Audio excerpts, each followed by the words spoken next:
Hey, Mark, I was listening to Paramore the other day, and it really made me think about the amygdala and the limbic system. You just made those words up, didn't you? What, Paramore? We're the Nevermind the Music podcast, where one musician and one psychologist talk songwriting and the mind, one song at a time. We'll hear everything from Green Day and Outkast to Stevie Wonder and Dua Lipa. And we mostly try to stay on topic. Except for when we don't want to. Nevermind the Music, wherever you get your podcasts.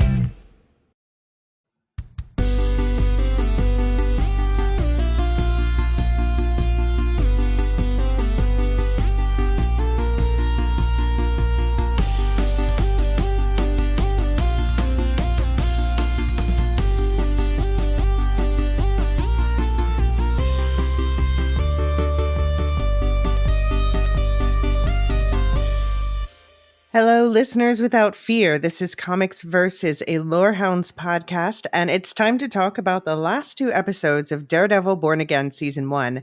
I'm Elysia, here with Jean, our comics expert, and my partner in all discussions, MCU. Do check out our breakdowns of the two-episode premiere, our special Episode 3 deep dive into Matt's peak lawyer moment, and the legacy of White Tiger actor Camar de los Reyes, R.I.P., Jean, what do you think about the last two episodes in one sentence? Great. Okay, one word even. One word. Right. I'm not even going to give you a sentence. Just great.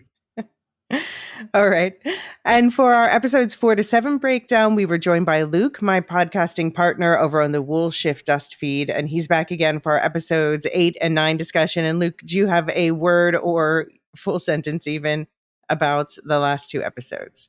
I liked episode 8. I was not so hot on episode 9. It felt like episode 9 felt like an extended trailer for season 2 rather than a wrap up for season 1.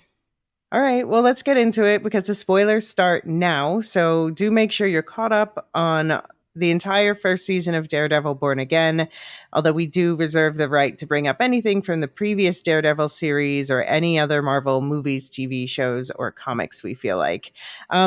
Before we get into the episode itself, though, we in our last episode, we were discussing the pronunciation of Donegal, this area of Ireland. And so we actually got Ken W., Irishman himself, to weigh in on the precise pronunciation. He said, "As a Dubliner and Irishman, I've gone past caring how American TV and movies butcher our accents and place names. It's gotten a little better over the years. I've sent an audio clip on how to say Donegal. Funny listening back to my own voice.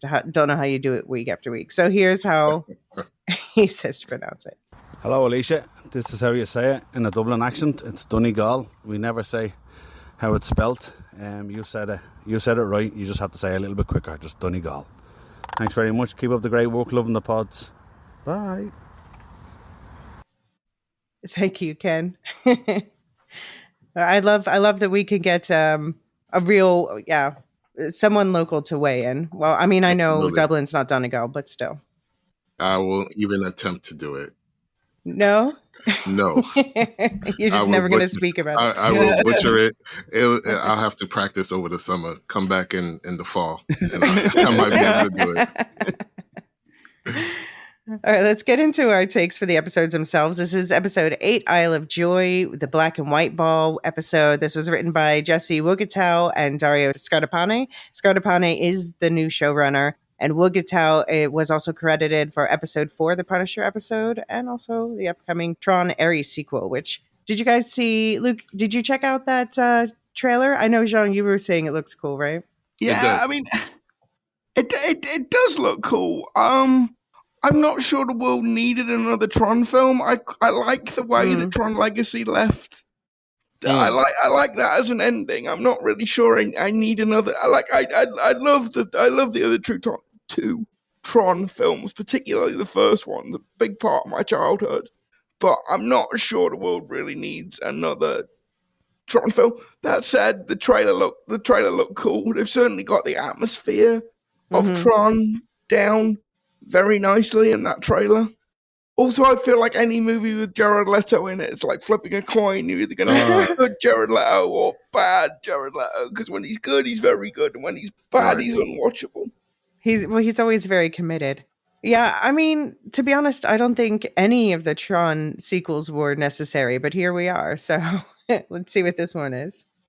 Jean, do you have thoughts? Yeah, I thought it just looked really cool. Yeah. About the story, we'll see, but just the visuals from Mm-hmm. the trailer, it was like, okay, this is something that I definitely probably would want to see on screen. You know what I mean? If Yeah. nothing Yeah. else, just to experience, what they actually did and how it was shot and all the cool things that technology and filmmaking can bring today, as opposed to when I was a kid watching the original one. Yeah, that's true. That's true. I mean, it is one to watch for the visuals. Yeah, because that's only going to get better over time. Yeah.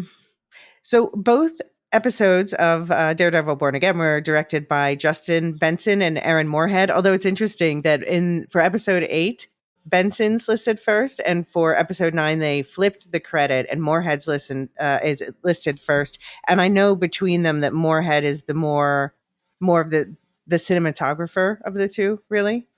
So I did think the cinematography was great at the end. I do think that's something that they bring to the table. Have you guys watched any of their like indie horror movies, like The Endless, Resolution, Spring? No. Okay. No, I don't think so. I mean, yeah, I quite like them. They are quite indie movies that are sort of have some vaguely Cthulhu, like cosmic horror, time manipulation things going on. Yeah. Anyway, that's their background, and now they are like up and coming within the Marvel machine. They did Loki season 2. They did Moon Knight. Yeah, a lot of these kind of moodier things, I think. Right. Yeah. And episode 9, With Interest, the finale, was written by Heather Belson and Dario Scardapani. Belson is known for The Walking Dead's later seasons and also Black Sails and The Sandman, and etc. But anyway, Jean, what did you think of the 2 episodes with more words? I think putting them together, I felt was it was a good to very good bookend for me. I thought it was a great way to end this first season, this comeback season. We get to see a little bit about where Kingpin wants to take the city and what Matt is going to have to do in order to take it back from. There were things that I didn't like. We'll talk about that more, I guess, a little bit later. But overall, I just felt that it was a great way to end this comeback season and to set up what's going to happen, or what, set up the next story that they're going to tell. Yeah. What'd you think, Luke? I mean, there were individual things in the episode I liked, so let's start with those. I think both of these episodes really do add even more sort of flesh and nuance and context to Vanessa and Wilson's relationship and where the balance of power between those two characters rests. Love that Karen came back. Love the character. Love the actor. just yeah, and yeah. I usually don't ship fictional characters, but if her and Matt Murdock don't end up together at the end of this, I'm going to be deeply, deeply upset. Luke will riot. Yeah, I think I will riot. They're endgame, but her chemistry with Frank also cannot be denied. It's true. Actually, I thought Punisher Frank was one of the best things in episode 8. I love when the dirty cops are trying to recruit him, and he does this whole soliloquy. You think you understand me? You think I understand? You understand how I see the world? And it's just like, yeah, these guys have nothing to do with you, and you have nothing to do with these guys. And but yeah, there was also a lot of things I didn't like, particularly in the final episode. Will somebody please turn a light on? Like, I understand the city is supposed to be in blackout, but you're having this enormous gunfight with the dirty cops, and I can't see any of it. I had to watch that scene repeatedly to work out what was going on. And I tried fiddling with the contrast on my TV, so I don't think it was that. I understand the city is in blackout, but you're just wasting a good fight scene for me there. That was frustrating. I don't think like Fisk's plan doesn't make any sense because like the commissioner kept saying, he's only the mayor of New York. He's not the governor. He's not the president. Like the mayor simply does not have this kind of power. I mean, we'll talk about that, but it's based on an existing legal status. Okay. And yeah, I thought like Matt's little voiceover soliloquy at the end, it's like, that is just an extended trailer for the next season. Like, just put that in the trailer for season 2. That was like a good 5-6 minutes at the end. I just did not need. Okay. It felt very sort of, that whole episode felt very padded out. Okay. I think I'm the most positive of us 3. I quite liked it, but I knew this was going to be a weird season because of all of the production wonkiness we've talked about in every episode up to this point. I knew this was going to tie back together with the first episode, and I think it did a really great job about that, and it got me really excited about season 2. And sure, I don't think we're ever going to look back on this show and say like, oh, season 1 was the strongest. No.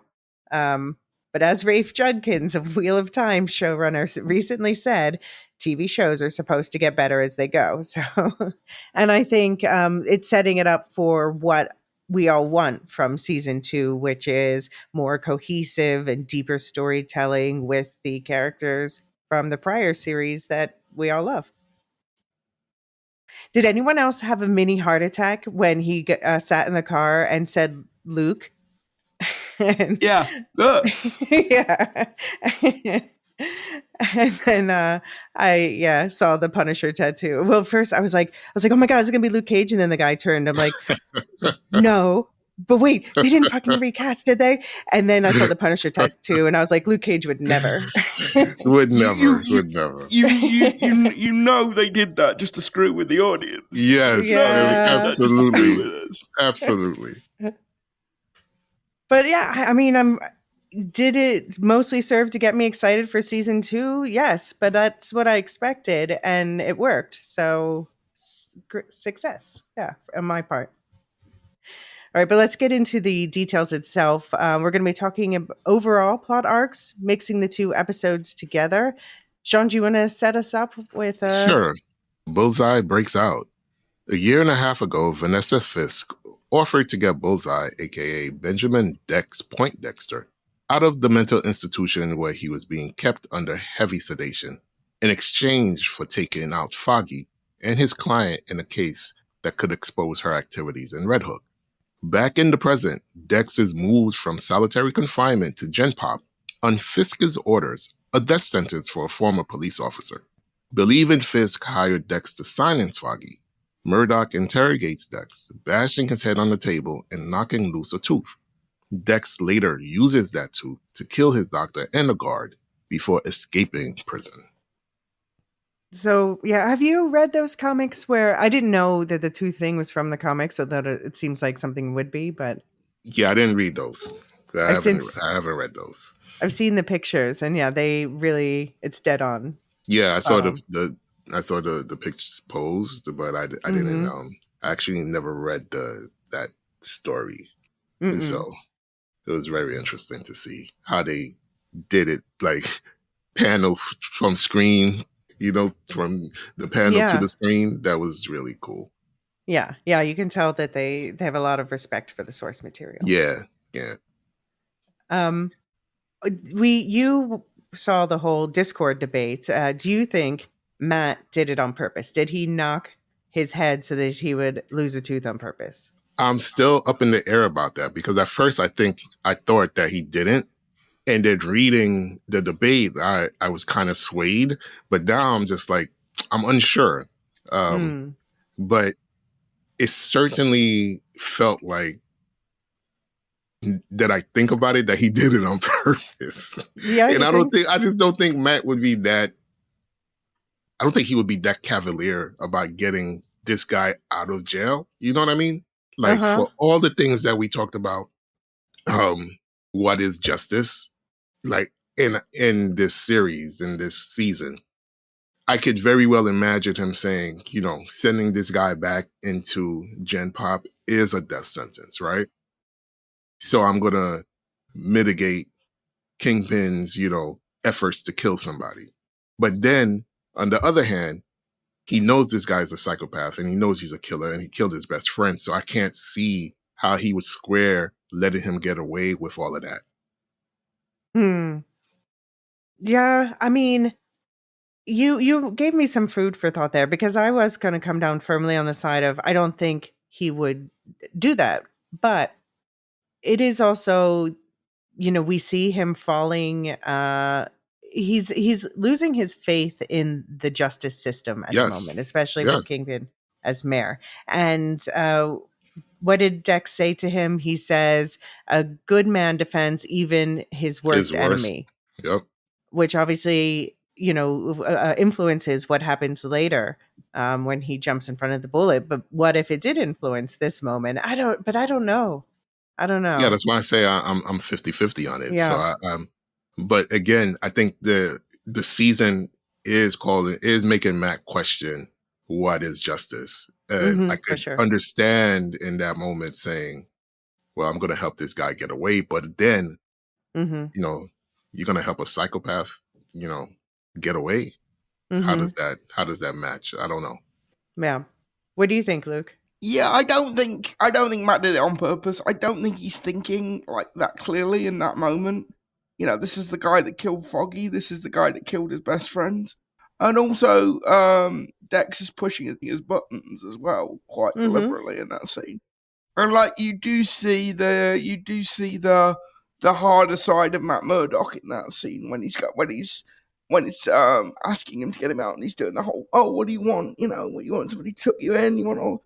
Yeah, you do see, and like there's the bit earlier in the episode where he's talking to the guy who's been accused of defrauding the teachers, and he does the whole thing about subordinating perjury, and I think that those two scenes are kind of continuations of one another. This is Matt Murdock not being a lawyer, not thinking it through, not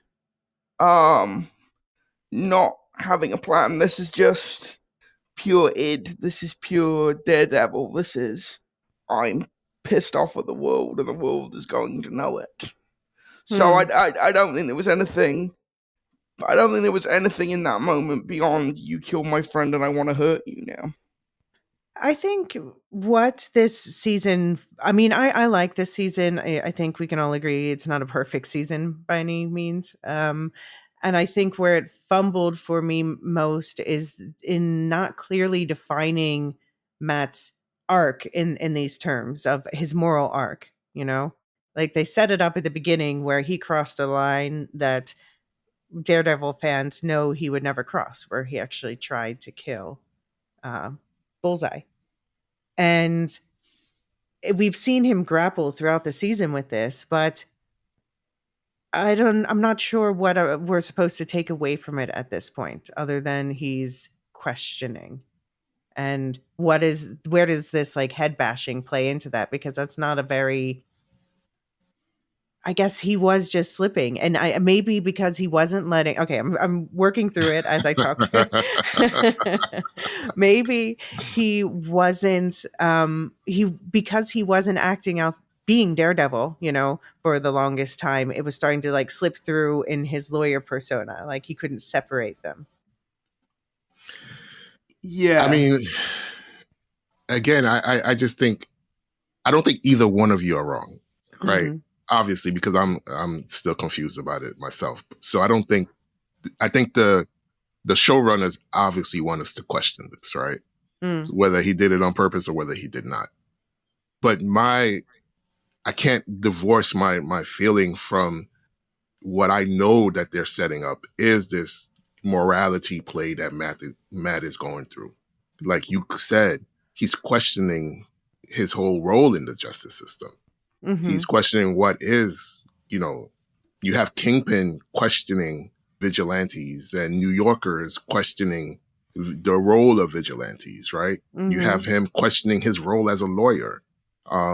So I can't turn away from those narrative things that they did in the story, in this scene particularly, to just say, okay, he is just hell-bent on making sure that Poindexter, suffers the fate that he obviously deserves.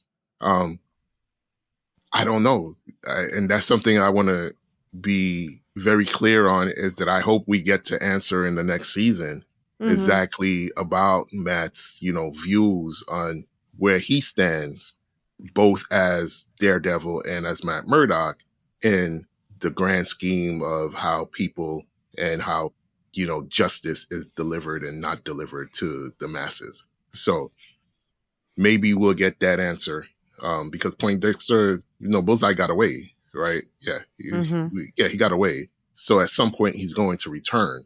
And what does that return mean? And do we get an answer when he returns? Yeah.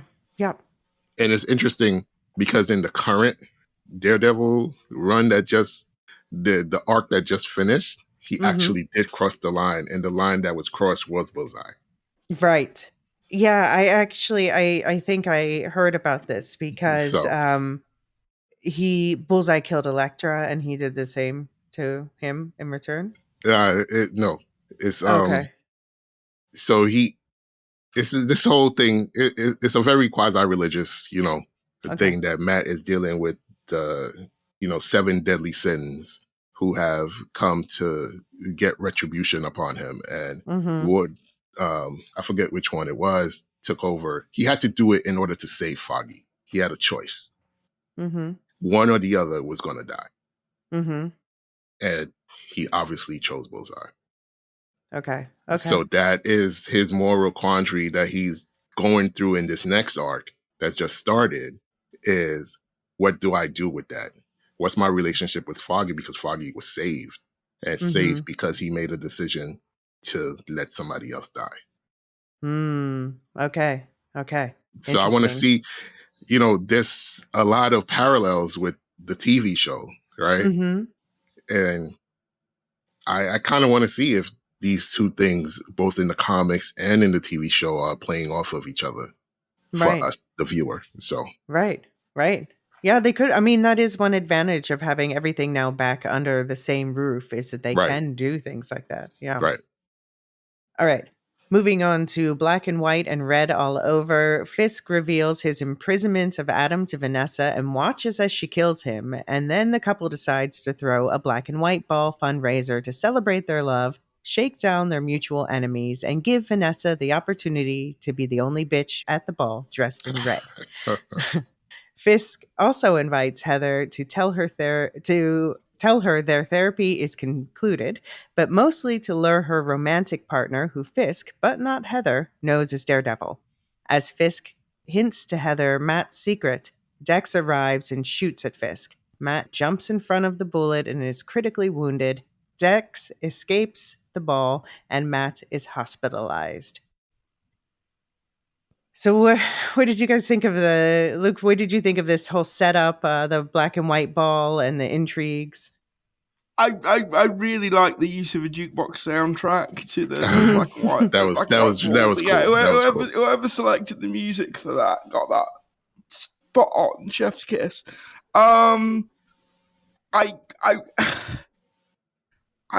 I thought Heather was being really either really stupid or really naive in this episode. I can't quite make my mind up which. It's not as though the other characters in the show don't know who Wilson Fisk is or what he's done. Right. If you go back to the first episode, there was a whole thing around, ex-con runs for mayors. They may not have all the information on him that Matt Murdock does, but they know who this guy is.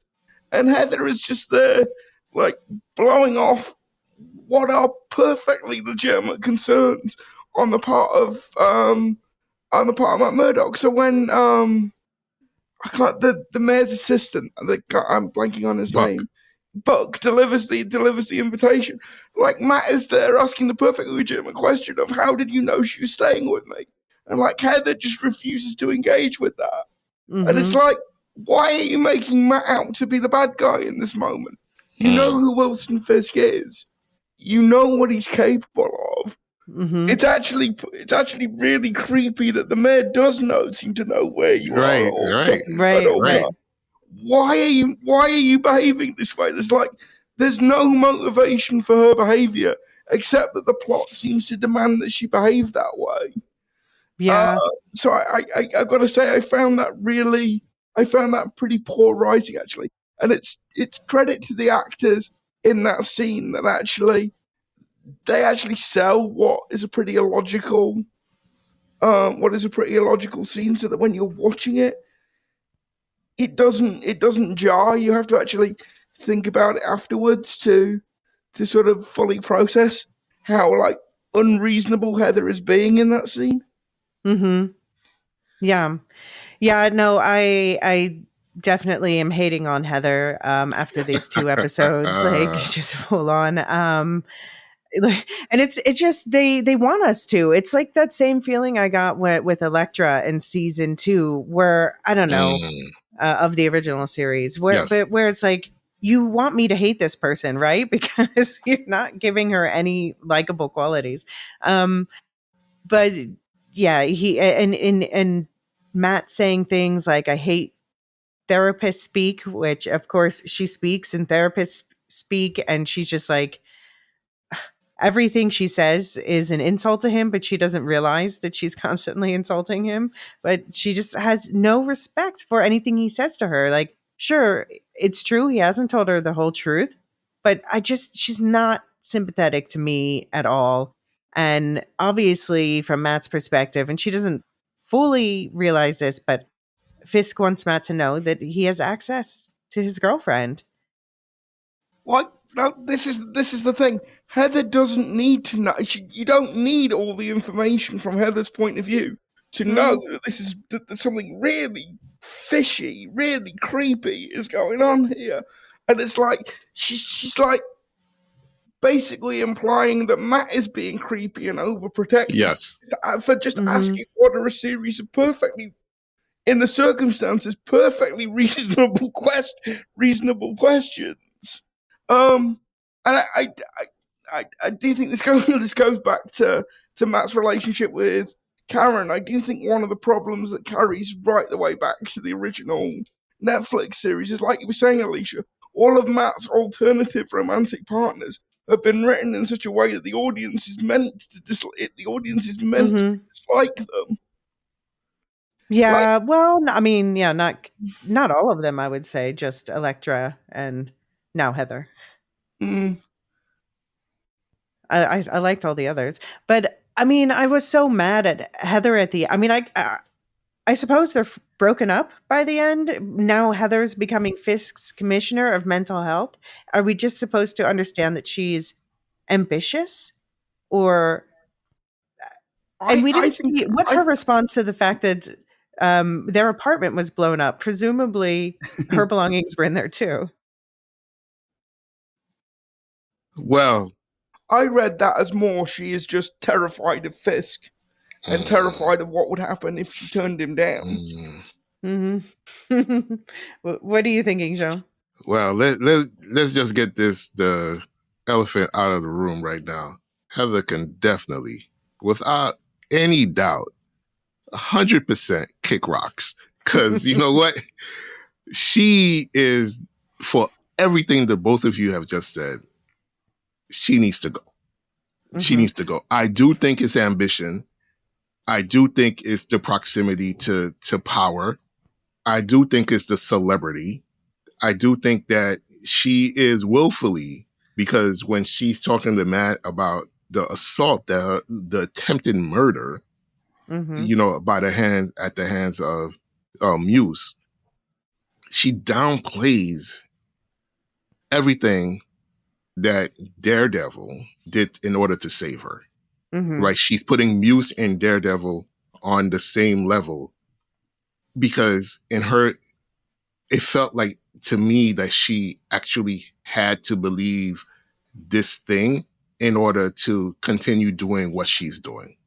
Like it has to fit into this, view of life that she now has to align herself with the Fisk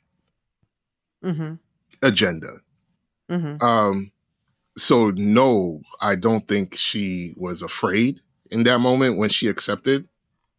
And I do believe that she is, like so many people that we see in real life, she is complicit. And she's okay with her complicity because it's to right now her benefit, right? She doesn't know that Matt is Daredevil yet. So maybe that would complicate things if that comes out for her worldview. But at the moment, it's strictly what Fisk, who she knows, like Luke said, he's a criminal, right? She may not know the depths of his monstrosity, but she knows he's a criminal. But like so many other people, she just doesn't care about that. What she does care about is that he is doing and saying something that's speaking to her own personal agenda, her own personal belief that mass vigilantes need help. They need, treatment because something is wrong with people walking around in mass saving people. They're just as bad as the people who are committing the atrocities. They all need help. This is her worldview. And it's in line with what Fisk is trying to do. So Commissioner of Health, she's going to try to put everybody in treatment. As soon as you get arrested, she's going to have Peter Parker in treatment. She's going to have Daredevil in treatment, Luke Cage treatment. Everybody's in treatment. Misty, you in treatment. Honestly, most of these characters genuinely I know. need that's actual factual, yes. But we don't want like another Sokovia Accords thing, right. or we don't want what we see at the end, which is Fisk keeping people in cages. Right, and this is where we're headed, right? And it's headed to another Sokovia, Accord. This is being but even more brutal, yeah. Yes, because of Fisk, right? It's Fisk. So in the comics, again, I think we spoke about this earlier. There is a comic arc where Fisk does become mayor of New York City. He does enact an anti-vigilante act law. He does try to jail, vigilantes. He has, a team of anti-vigilante, task force. All of these things do come to in the comic. And that arc, New Yorkers, the populace are overly supportive of these efforts because they think that vigilantes are, destroying the city. They do more harm than good, right? So he's feeding into all these narratives, and you get that in the TV show. You feel it, right? He's speaking to what people are afraid of, what people are fearful of, what people are, questioning. Even though he actually saved your life, you have Heather saying, yeah, he saved my life, but I think I'm the one who actually killed Muse. I killed him. It was me. It wasn't Daredevil. I saved myself, right?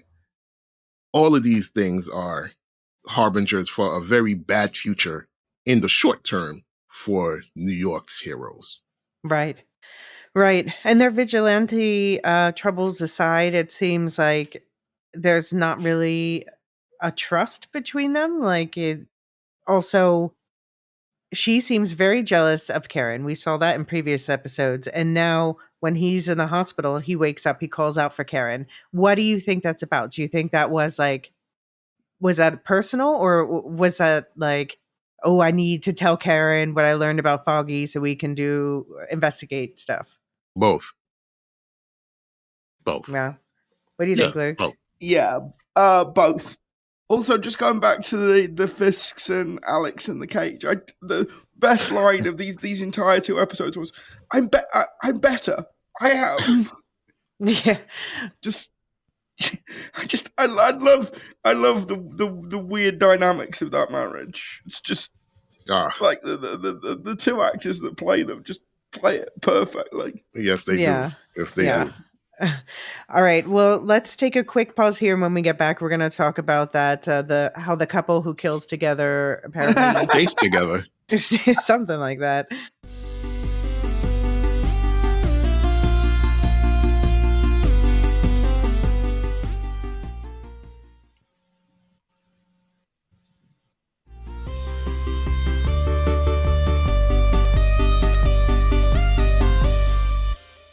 So, Jean, you were right. Adam was being kept in Red Hook. And is killing Adam kind of like the most romantic thing Vanessa has ever done for Fisk? Like, Obviously. even more than killing Luca? Yes, I think so. Absolutely. I think they are horrible people. Just horrible people. And I am counting down to when they get their just desserts. They are terrible people. And, again, like Luke said, it's credit to the actors because they just give me such, whenever they're on screen together, it's mesmerizing because they're so terrible. The both of them together are just, it's like a tour de force, a tornado of disgustingly bad people. And I am just like, I when she actually did it, I didn't see the gun. My wonderful better half, she noticed the gun on the table, but I didn't see it. So I was like, oh shit. And she was like, you didn't see the gun? I'm like, no, I didn't see the gun right there. I didn't see it. She's like, you don't know what's coming? I know. That was like proper almost. Yes, like, yes. Yeah. I mean, they are literally doing Chekhov's gun. Yes. But the only thing I saw, I don't know why, the only thing I focused on, I think was the key. There was a key there. So I saw the choice. I know the choice was there, but I only focused on the key. I didn't focus on the gun. That's what the cinematographers wanted you to focus on. And I was just like, oh, she did it. I said, man, that's tough right there. And then the shot of his dead face in between their, embrace and like it's almost like a heart shape. Right. And it had the dead man's face in the middle of this heart of them embracing, forehead to forehead, nose to nose. And just incredible. Ensign and Moorhead are in the house. Yeah, that's like one of my, honestly, it's one of my favorite shots that I've seen in quite some time. I just thought it perfectly encapsulated what these two people are about. They are terrible human beings. There is no good that can come out of their union. There is no good to be had when the two of them are together. You already know they're terrible people apart from each other, but together, they will. There's nothing that they will not do in order to maintain their power, their control, and just really good stuff. That whole scene was just really, really good stuff. Yeah. And I agree with you, Luke, that I am better than I was the funniest line in like the entire series to date. He's like an overgrown child. Like, what? I am better than I was. What? To give Vanessa the tiniest little bit of credit, I do think the reason she killed Alex was, to build a rebuild a relationship with Fisk. Yes. To reestablish trust, but I also think it's to stop Adam suffering anymore, frankly, because Fisk is just systematically Wilson Fisk is just systematically torturing the poor guy. Right. So, but she could have let him go, and that was not the choice she made. But I think could if she had let him go, could she have let him go? I mean, if even if he managed to escape, there's no way in the world that Kingpin wouldn't have used like the entire resources of the city and his criminal empire to track him down. Well, I just think it would have ruined her life too and her marriage if she let him go. So, but yeah, I'm not giving Vanessa much credit, but I think give her the tiniest bit of credit, at least poor Adam is out of his misery. Right. Yeah. And again, credit to my better half for making me ask this: was it his life or hers? Mm-hmm. Yeah, good point. Right, at that point, was it him or her? You think I do believe her when she said to Heather earlier in the season that she does not worry that Fisk will hurt her. But that was before she saw Adam in the cage. Yeah, but that's Adam because he loves her so much. He has to. I mean, this is not a healthy relationship, but I believe her when she says, No. It's they're terrible. They're terrible together. They're terrible. Yeah, Yes. just the level of ick that comes off screen. You can almost see it. It almost comes off them in waves. You feel it. Yeah. You But then feel it. What's worse? We saw them getting back together, or this was again, they're doing the parallels between Fisk and Matt.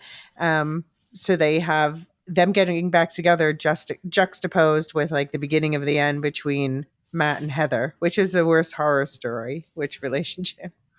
Oh, Fisk and the Fiskers. I mean, there's no comparison. There's no comparison. I mean, the Matt Murdock and Heather. You know, we've all been there. We've all been at the end of a relationship, but I don't think any of us have, killed their wife's ex-lover that is being held against his will in a cage. And tortured. So. To be fair, he got his wife to kill her own ex-lover. So fair enough. Right. Either way, I think one of these two things is relatable, and one of these two things isn't.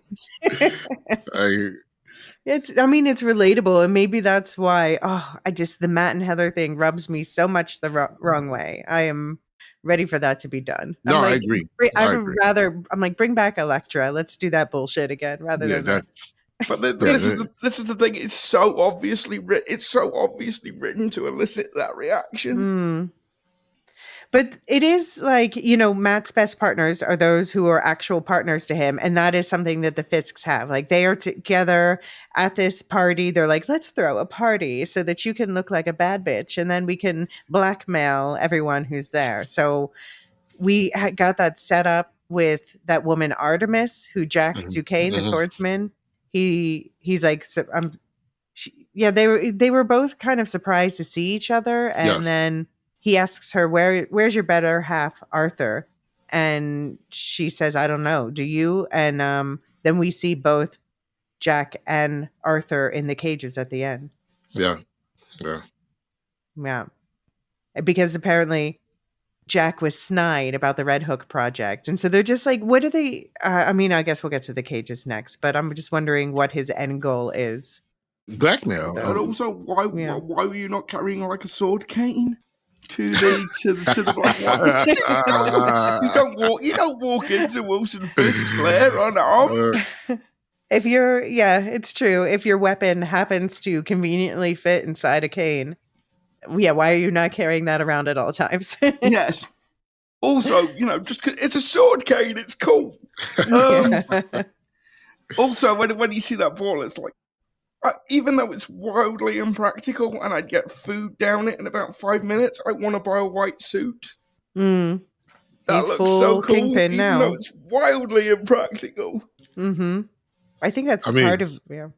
Yeah, that's part of the whole thing. Like, I'm wearing a white suit. What? You know what I mean? Yeah. Like, this is and I'm still not afraid to get my hands bloody. Yeah. And this is a show of power. Yeah, but if you ever went into a formal occasion in a white suit, you get a canopy down the front of it, unless Yeah. yeah. But speaking of hands, that whole thing with the task force and the journalist where they shove his hand into a deep fryer, that was... it was the same idiot asshole who needs to die, but the guy who did it. That I don't know. I don't know how I feel about that. It was shocking, but it was like there were a couple moments I thought were a bit too mustache twirly, and that was one of them. No, I didn't feel that way. That way. I thought all the violence was apropos to the series, to even the characters that were perpetuating that violence. So it Mhm. didn't feel out of step for me, any of that. The thing that felt out of step was he had a camera with a flash. Like he flashed when he took the picture. There was like a flash that made it obvious that he was taking a picture. So I was like, why would you do that, bro?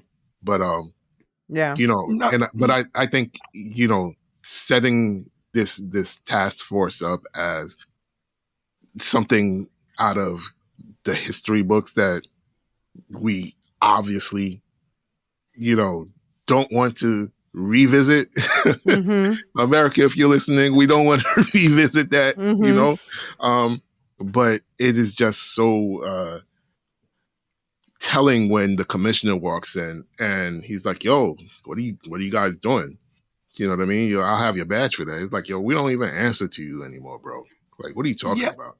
I've got to say that was the part of the scene that annoyed me, not the violence of sticking his hand in the fryer. It's like the commissioner's just standing there, giving him a stern telling A off. It's like, berating, right? are you actually going to do anything to try and stop this? No. No. Yeah. Because he turned around and he saw like the room filled with dudes that he knows that he can't control. And I think Right. that's the thing. Like all these levers of power are slowly figuring out they cannot control Wilson Fisk. Mhm. You know, and when he first met the rich folk who told him, hey, we're the ones who make the decisions here. We're really the power, you know? They thought they could control Wilson Fisk, and it turns out you can't. You know, No. when you have a homicidal maniac who's, you know, also really thinking about how to do devious shit and is not just, Mhm. you know, acting on pure instinct, you may not be able to control that. You Mm. know, you might want to think twice about letting this person get into power in a position where he can, you know, make policies or enact different policies, right? So now we're seeing people one after the other just fall Mhm. down. And the only things left is this ragtag group of folks who I don't know how. Jessica Jones? No. I mean, hopefully, you know, he Mhm. gets some more help because he's going to need it. He needs an army. He's going to need it. So it's just, you know, it was great to see in that moment the commissioner realized that shit, man. I don't know what I got to do, but whatever I was doing before, Mhm. I can't keep doing. You Right. know what I mean? Like this is not normal. Like Right. what do I do now that this shit is not normal? And we found out what happens when, you know, you try to do something, you know, Yeah. other Yeah. people like the power. Well, Yeah. I have questions about that. Yeah. Because like, you know, when the commissioner's going on about you know, going up to Albany to see the governor, do they not have phones in New York? Why have you got to physically drive up to Albany to see the governor? Just presumably you have his phone number. Everything's tapped. I think what Elysia just said, I think, you know, you have to come to a point where you have to consider that everything that you do is you're being watched every step. You're being listened to at every Mhm. step. And it proved out because how did he get caught? He got caught by somebody actually taping his conversation. You know what I'm saying? Right. And Right. so Ugh. like Yeah. he was thinking like, yo, I can't do this here. You know what I mean? If I stay here Mhm. and try to do this, try to meet up with other people or whatever, is going to get out and I'm going to get got. And somebody else was thinking like, man, you know, Yeah. I don't like what is her name? Sheila? Sheila. Yeah. Yeah. She's the epitome of you know, I can steer this ship. I Mhm. can move it in the direction that we all want it to go when it's not going in the direction that we all want it to go. Right? Mhm. So it's like she's coming to the realization that for all her, you know, trust in the system, this is not trustworthy Yeah. because all the institutions that you care about are faltering. And whether she did it because she wanted to preserve her own life or her own, I don't feel that way. I felt Mhm. that she did it to preserve her place in the administration of Fisk. But at Yeah, this point, but yeah, ultimately from her position, those two things are now the same. Now they are, yes. Yeah. But before she gave him the tape, while she was giving him the tape, I don't think she was in fear of her life. But yeah, fair point. You know what I mean? I don't think she was in fear of her life. Now she obviously realizes, shit, I was just complicit in this man's murder. Right? Yeah. Now what do I do? Yeah. Yeah, well, speaking about homicidal maniacs, why do you guys think this was another hotly debated topic on the Discord? Why do we think that Poindexter wanted to kill Fisk but not Vanessa? Because Vanessa is the one who got him out, and she's the one who didn't kind of follow through on what was promised because she's the one who got him to do the killing, and then he winds up in Gen Pop. So why is he only going after Fisk? Do we think, does he have, could he be in love with Vanessa or something himself? Oh, I didn't think about that. I thought he viewed Fisk as the bigger threat. Yeah, true. I think he was taking out what he thought was the bigger threat. Like Fisk is back. He's the mayor. He's in power. So I think he was taking out what he perceived as the biggest threat to his life, which was Fisk. I didn't think about this, being enamored with Vanessa from her visit, which could very well be. But for me, it was just about taking out the person that he viewed as the one at the top of the food chain. Like, if I take him out, then everything else will be cool. And if I got to take somebody else out, then so be it. But take out the head person, and then, I'll be able to slip away. Yeah. I think that I want to know what's going through his mind after Matt jumps in front of Fisk in that moment, especially given what he said about, you need to defend your worst enemies too. And then ungrateful Fisk is like, a dead hero is better than a live vigilante, which of course applies also to Bullseye. So even though Bullseye's not a good guy, he and Matt are in the same boat to a certain degree. How? I mean, there's like we go, let's say, Matt, Frank, Poindexter. This is like a continuum of being a good guy hero vigilante to a psycho killer vigilante who he thinks he's meting out justice in his own way, I suppose. Although he is the least. Well, that's why I say he's the other end of the spectrum, and then Frank's in the middle. Because Frank thinks he's doing only justice, and he does tend to go for the bad guys. Whereas Bullseye is just he is the actual dangerous vigilante that shouldn't be on the streets the most. I mean, I think Bullseye is more Fisk than either one of, Frank or Matt. Yeah, but Fisk is a different kind of villain because Fisk is a villain at the head of an organization, He's not just someone who's going out and doing a thing on the spot. He's got his webs and power structures, and even on the criminal side. By the way, I just wanted to shout out one cinematography thing in this section too. Is also they changed the aspect ratio to show changes in Matt's perception. So to show his super hearing and super, senses. Daredevil senses, not Spidey senses. Daredevil tingle. Yeah, I think that's a cool effect. So, Jean, what's going on in Red Hook? All right, the Red Hook master plan. At Josie's bar, Murdoch learns that Nelson was celebrating an impending court win the night he died. Murdoch deduces that Vanessa hired Dex to kill Nelson and confronts her. Young journalist B.B. Urich, who actually is, as I hoped, aware of Fisk's involvement in her Uncle Ben Urich's murder. She asked Commissioner Gallo to help bring down Fisk and the AVTF. Meanwhile, Kirsten, who is being left out of everything with no choice but to scrounge clues for herself, gets increasingly frustrated with Matt's erratic, secretive behavior. So, Jean, you were right about BB. Oh, thank God. I was worried for Yeah. that girl. I was worried for her. But I'm glad that she knows what she's doing and she's, she has a plan, no matter how risky the plan is. She does have a plan and she knows what she's getting into, and she's not just, strictly here for the views, Mm-hmm. for her page. So very cool to see that Yeah. she's, way, way ahead of the game. Mm-hmm. Yeah. She says, not everything I write is under my name. So I'm very curious about that. Yeah. I was excited to see her and the commissioner team up, and I'm bummed that we don't get to see any of that now. Who does she Wow. team up with now?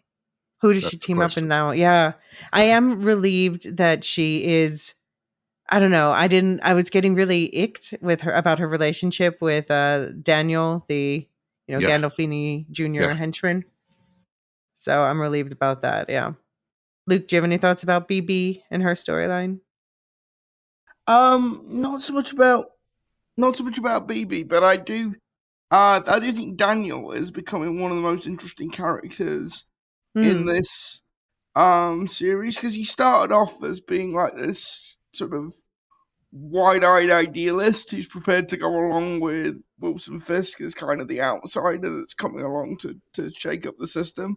And as the season's gone along, I think he's becoming sort of increasingly swept up in the careerist aspect of it, sort of wanting the power and the influence. And also, like, when he's at the ball, he's just like wandering around like wide-eyed at the whole sort of the opulence of it. So I think he's becoming a really interesting, he's become quite an interesting secondary character in the whole thing. I do think it's going to be interesting what happens when he finds out that BB's just been stringing him along. Mm-hmm.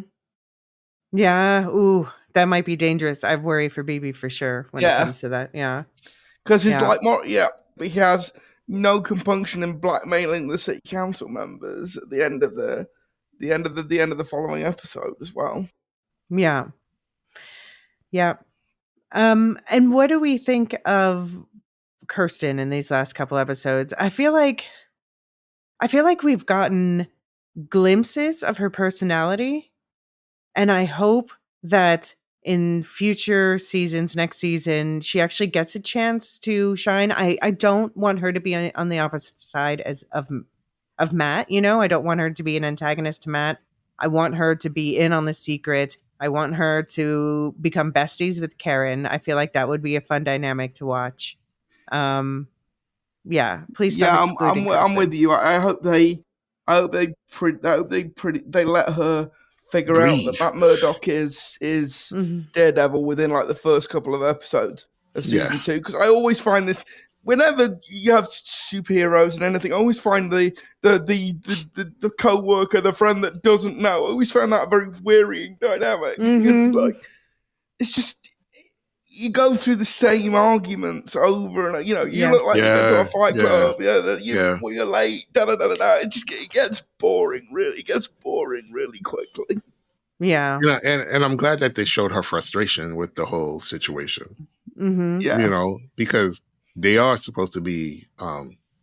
This is a law firm, right? This is, this is a start. They started this law firm together, and she has, things that she has to worry about, and presumably, Matt should be worried about those same things too, paying people's salaries and, paying the rent in the building that they have. It's a very nice building, by the way. Yeah, it is. Exactly. Yeah. So she has a whole host of things that she's like, where are you? Because we have this thing that I left my career that I was building to do with you. So exactly. what is happening? What is happening with my life? Because, it's not just so simple as just what's happening to you, because what's happening to you directly affects me. So I'm happy that they finally showed, some, heft to her story because it's there. It weighs. And hopefully, like Luke said, in the next season, she quickly, figures out that she's working with Daredevil as well as Matt Murdock. Yeah. I think she definitely notices. She probably and rightfully thinks that Matt is having some sort of like mental questioning period. Yeah. Well, he says to her, "We're not servicing justice here. We're babysitting chaos," which is a good insight into which he's not wrong, but it is a good insight into his psyche at the moment where he's not believing in their cause of doing things above the table the legal way. Right. And this is also not what she signed up for. For that question. You know what I mean? That's not what she signed up for. She signed up to take these cases, let's get this money. Yeah. Yeah. I want to see her weigh in on, this is the thing is I just loop Kirsten in more on everything. Like I want to see her weigh in on the whole situation where they found out that Red Hook is a free port. So that means it's exempt. It's an old, this is not true in the real world, by the way. Right. This is an alternative dimension. Red Hook is not a free port, but a free port is basically something that's technically not part of the rest of the city or country even. So like think about, they want to create something that's like a little enclave, like think about like Monaco or something like that, or Vatican City.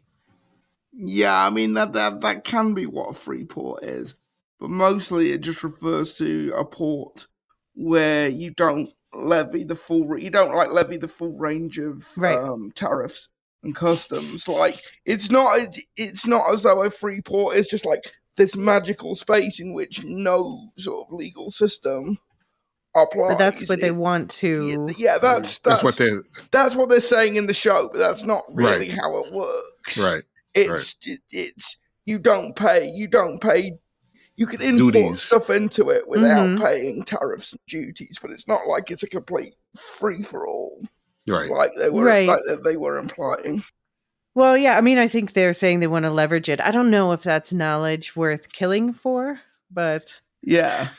Why not? But I mean, there were like in that universe, I'm saying in that universe. Yeah. I know it's its own universe, but it's also like the mayor cannot declare martial law. I don't know what powers you think the mayor of a major metropolitan area has, but he can't actually declare martial law. But in that universe, this is the kingpin that we're talking about, right? Yeah. So this is not a normal mayor. True. This is the kingpin who's going to do things and enact things that you would not think someone could do, and he's going to dare you to stop him. Also, like there was just like one moment where it's just like, I'm sorry, you've lost me. My willing suspension of disbelief is gone. You're telling me that Josie remembers precisely what type of whiskey Foggy was drinking on one particular night. That is very believable because it is such an expensive, rare whiskey that she had kept aside just for him. Just for that. Okay. Yeah. Right. So I completely buy into that. Like you only break that out on like once every 5 years.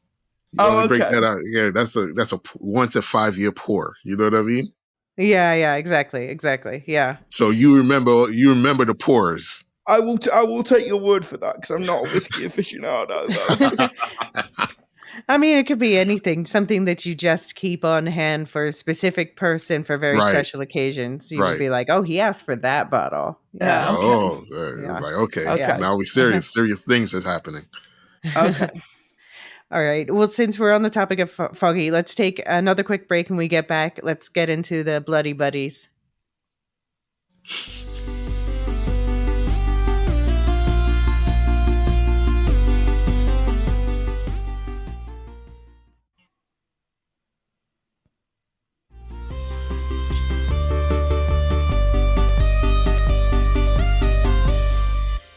Fisk cuts off the power to New York City and orders Buck Cashman to kill Murdoch, who escapes to his apartment, finding Frank Castle there. Both fight AVTF officers, including Cole North, revealed to be Hector Ayala's murderer.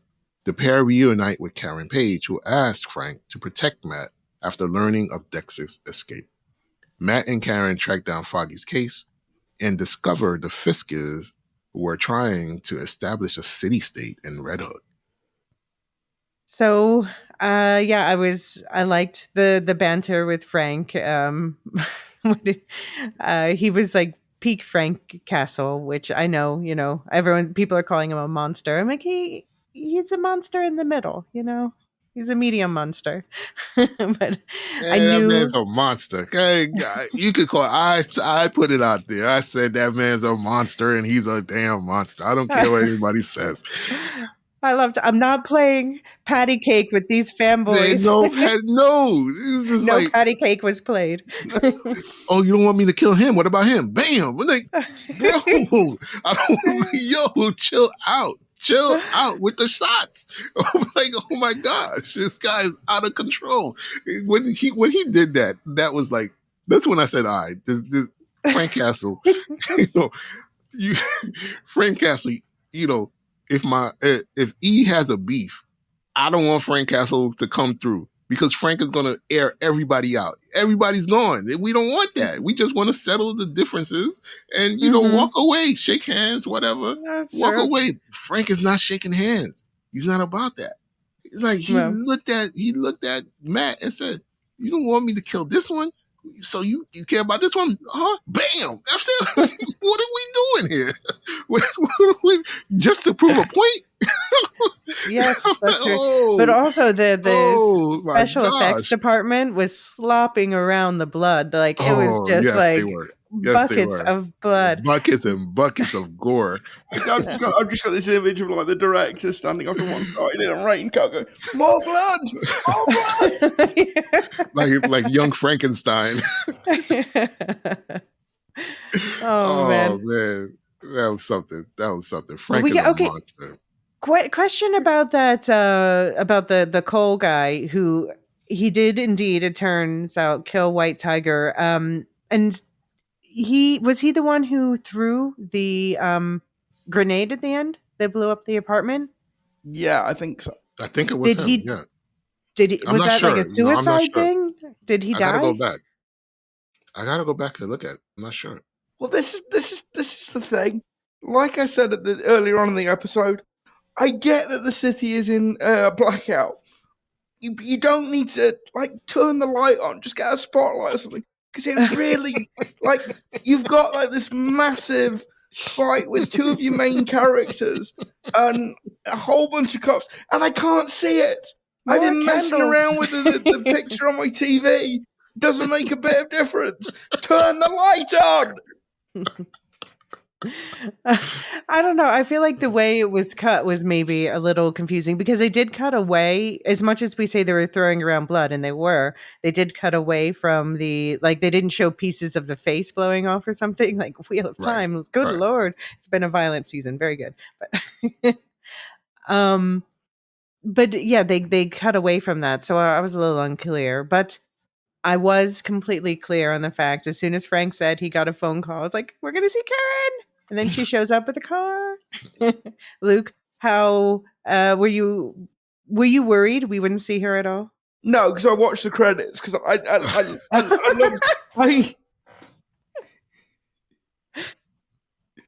What? I like the credit sequence. It's really well designed. Yeah.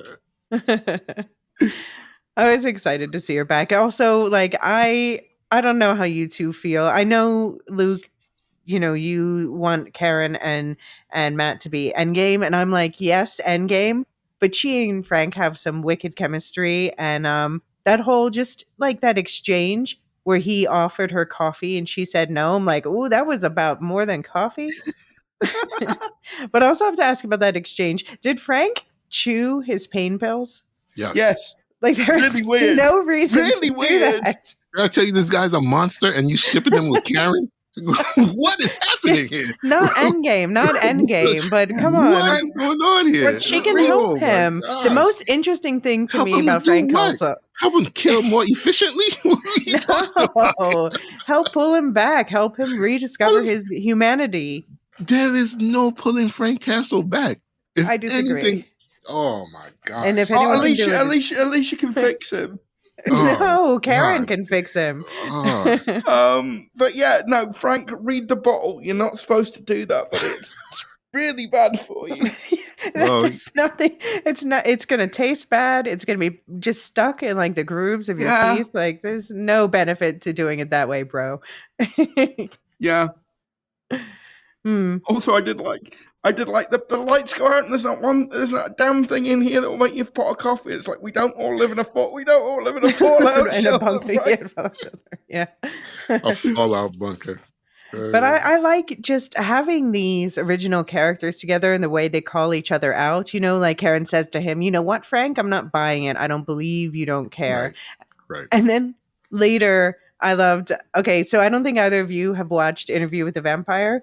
No. But there is a thing in season 1 where Lestat, Sam Reed delivers this iconic line from Lestat. He said, "I heard your heart's dancing." And that is exactly what Matt did to Karen. Yeah. And then she's like, "No, really? Wait, both of ours?" Run, Karen, run. But also, like she said, you know, were you listening to my heart when I saw you as well? And that's like, yes. It's very sweet. Yeah. Must have been the adrenaline. I loved the avocados at law. Just, calling back to like, I mean, I think that's why it works for me. You know, she says to him about Foggy, he knew all of you. I do too. And I think that's why the chemistry works between that original crew. Yeah. And there's been nothing, there's nothing like that. There's nothing comparable to that in this season. Yeah. I mean, I think that's on purpose. Yeah. I think that's on purpose. You know, because I think because it's wrong. Yeah. Yeah, I think you're probably right, John. But it did make some of the earlier episodes in the season a bit of a slog. I agree. Yeah, I agree. I totally agree. But I just think that they want to isolate Matt, where he doesn't have his the people who know him best around, and how does he deal with that? Yeah. How does he come through that? How does he operate without Foggy, without Karen there to bounce ideas off, because they do know him at his best and at his worst. All right. So what do we do with that to incorporate a whole new cast of people into your life where you're thinking because Matt for this season, started off thinking that there is no more Daredevil. Right. So I'm on a new path. There's no Daredevil. I don't got to worry about that stuff. Turns out, kind of got to worry about that stuff. And now you don't have the people that around you who you would be able to lean on when that stuff, bubbles to the fore. And, it's taken its toll on him. And to have Karen and Frank, back in his life who know, and he doesn't have to hide anything from them, and they tell him as much, like, yo, you don't gotta behave in a way that, we know it's not you because we already know who you are, bro. Like, come on, what are you doing here? So it's I think it works. It worked for me. And we'll get to see if Foggy really is dead in season 2. Yeah, come on. Just do the witness protection program story, please. It's the line in Who Shot Mr. Burns. He was taken to a hospital and pronounced dead. He was taken to a better hospital and his condition was upgraded to alive. But I will say this is not just this is something that I didn't like, right? And it's not just this show. The idea of, I'm a native New York. And I get it's an alternate universe. I get that, right? But this idea of this, the blackout would cause this descent into absolute madness in New York City. That trope is so much bullshit that it just makes my skin crawl when I watch these things, right? So Well, go ahead. I know there were two major blackouts. The one in the 70s did descend into madness, but then there was the one in 2003. Were you living there then? That one was Yes, I was here in 2003. My family is right. here in the 70s. So the 70s, the blackout, the environment for that was Yeah. totally different. Yeah, Like, but I think that's what they're setting up with this. right. Because in 2003, everyone was chill, right? No, we're not chill. There's never a chill in New York City. There's no chill. I There's no mean, it chill wasn't here. like there was There's no rampant chill here. looting or something. There's no chill here. There's no chill. But the environment was Mm-hmm. in the 70s, this city was a very different city as far as, how people lived, right? And how they could not live.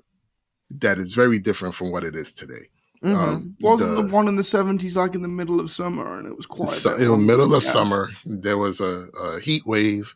I think it was the summer of Sam as well. It was, yeah. Murderer, a Because mass it's in. murder on the I only streets. know that because it's in the Spike Lee.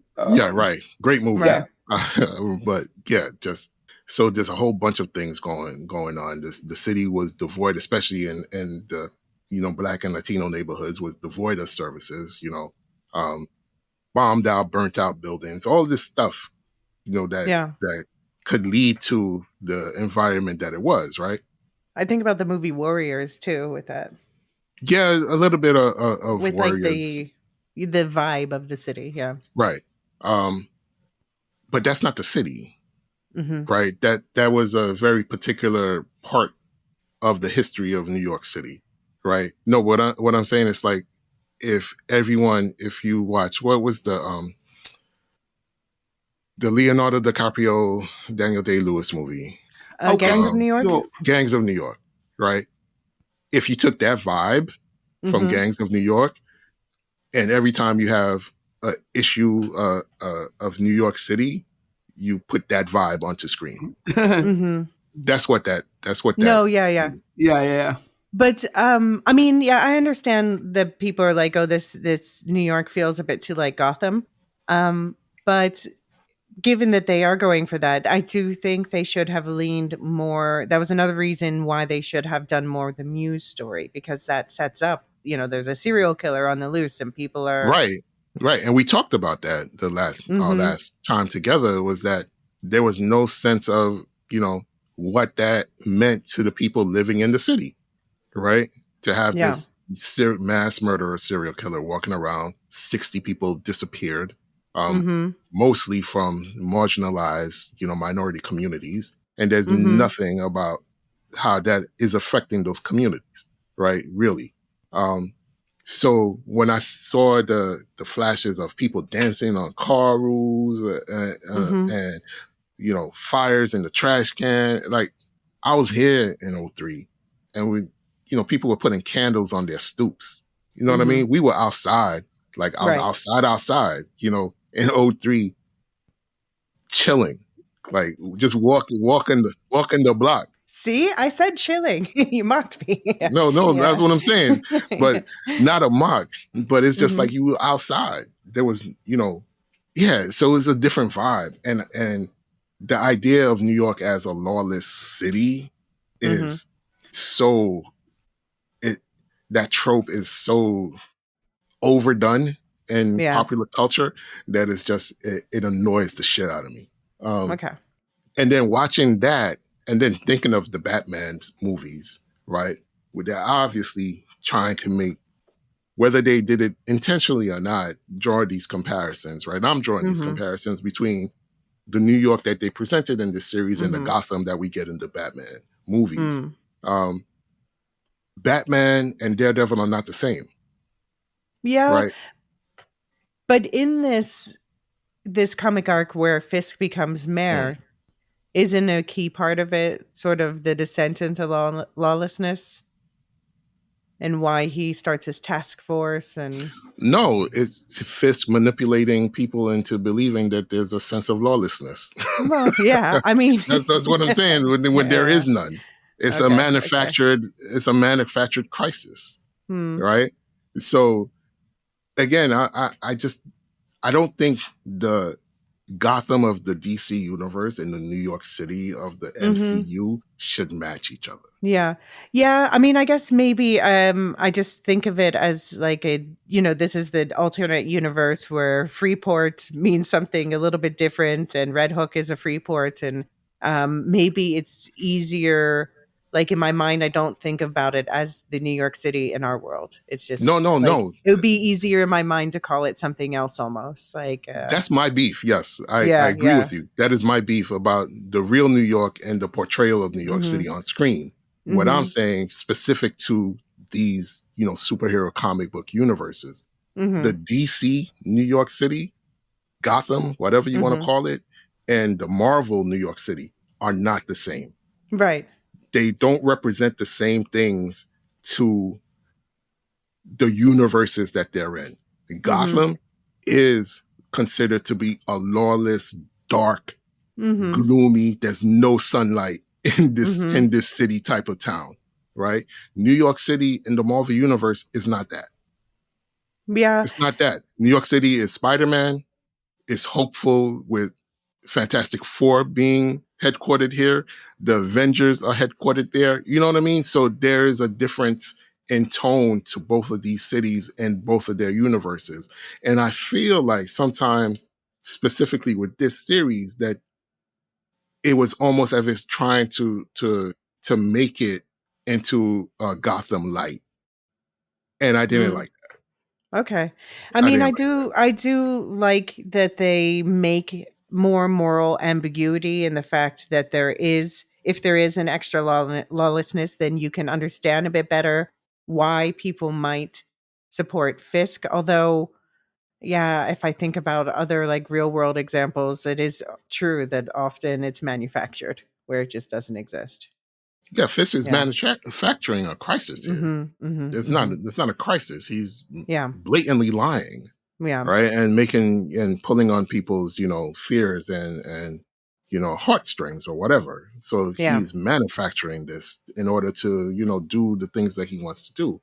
But again, I don't want the Marvel Cinematic Universe TV shows or whatever to try to emulate the tone of certain locales in the DC universe because they're really I mean, different. I don't mind variety in tone because weren't the Netflix series dark in tone?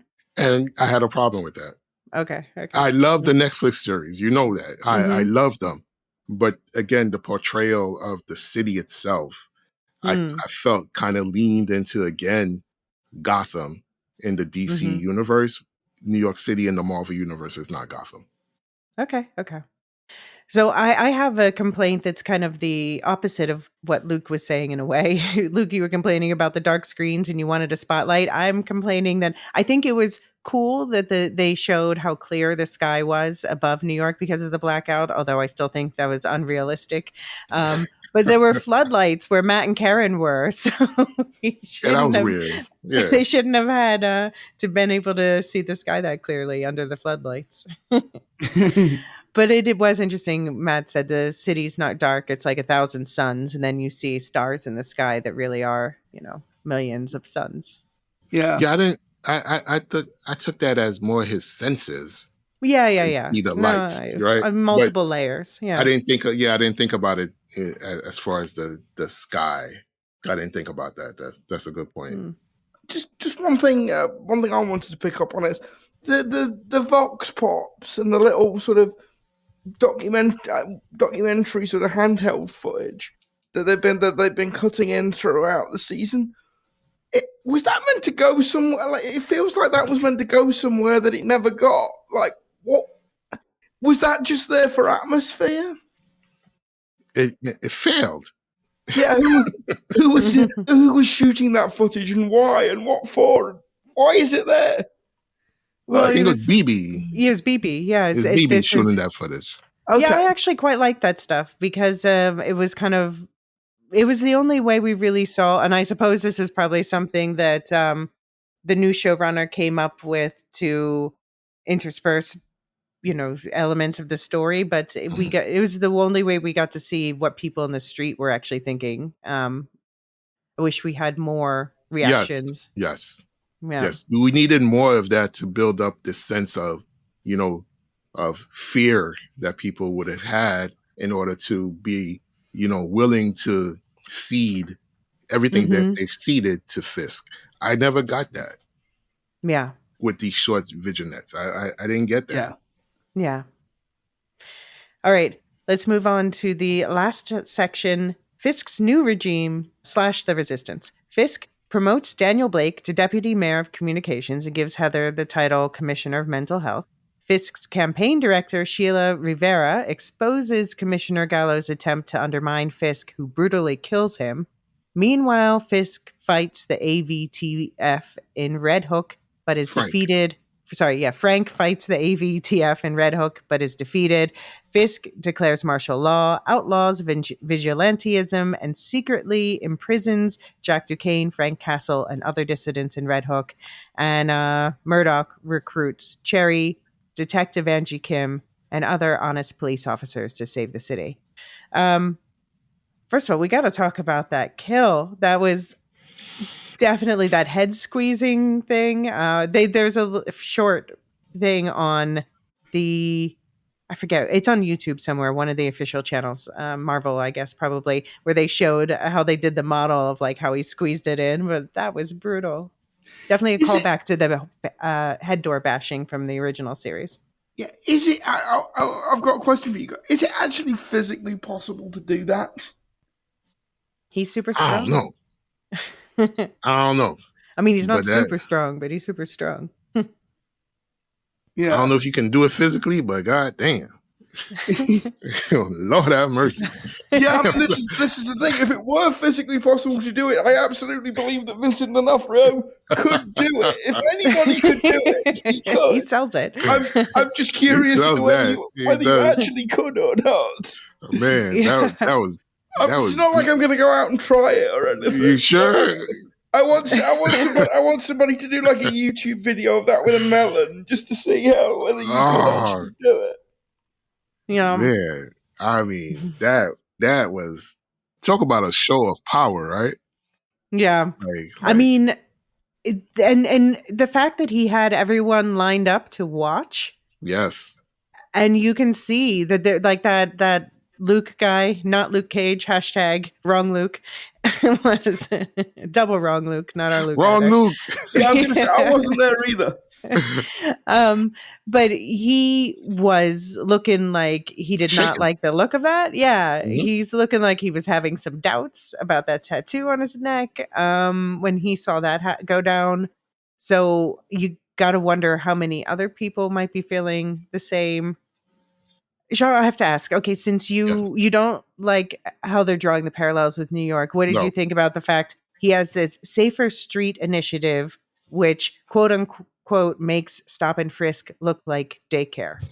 Yeah, it's the same shit that this bullshit mayor that we have right now in real life is doing. It's the same crap. So the parallels between what's happening in real life and what's going on in the show, you can't help but escape. To see. You can't escape it, right? They're there. Everything that I'm experiencing being here, a lot of it is being, shown in this series. Like from the very beginning, of Trump's ascent, I was like, yeah, this guy's doing a riff on Kingpin. Mm-hmm. Like somebody watched the show and like, hey, you go be that. Right? Do that. Do what this guy's doing. This is who you are. This bravado, the mannerisms. There's a lot of he's done a great acting job. He really has. So you see a lot of the parallels, at least I can, to what's happening in present time, which is why I call into question, Sheila Rivera's role in being complicit, Heather's role in being complicit with, what, this criminal is actually doing.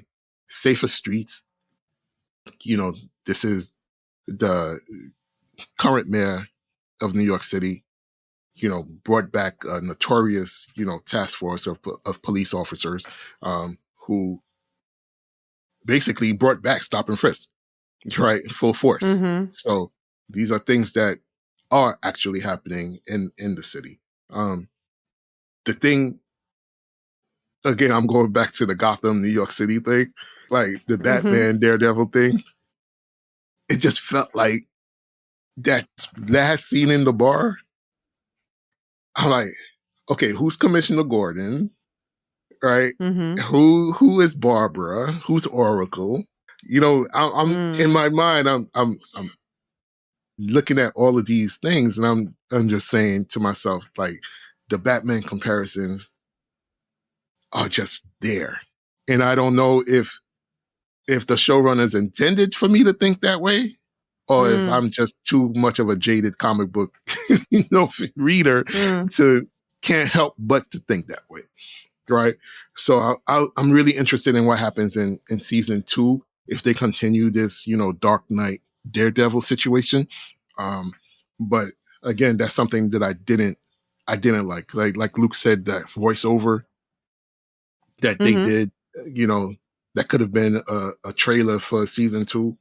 It's very much Batman, very much Dark Knight-ish.